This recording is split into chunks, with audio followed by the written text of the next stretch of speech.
Well, I think people are fed up with seeing people camp out in Congress for 30 and 40 years and also taking that time to become multimillionaires. The push for term limits in the U.S. Congress is starting to take place, not in any federal building, but instead at the Ohio Statehouse and statehouses across the nation.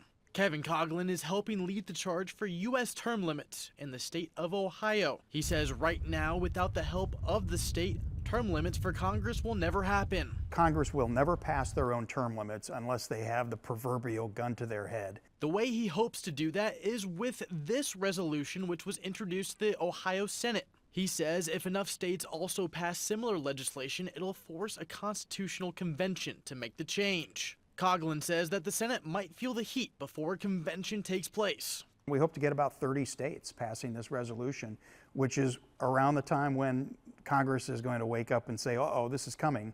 Maybe we ought to pass our own term limits. Term limits for Congress has been a growing hot topic for years now. Dr. Mark Caleb Smith with Cedarville University says there are two sides to the argument. The pro is having new, fresh voices, which he says is also a con. You have a loss of institutional memory.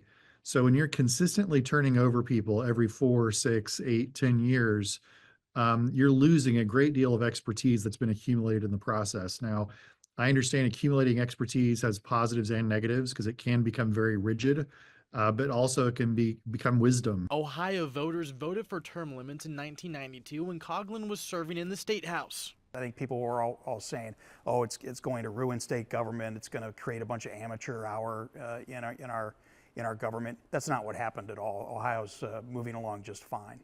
We asked viewers what they thought on our website. 62% say members should be limited to 1 to 2 terms, 34% 3 or 4 terms.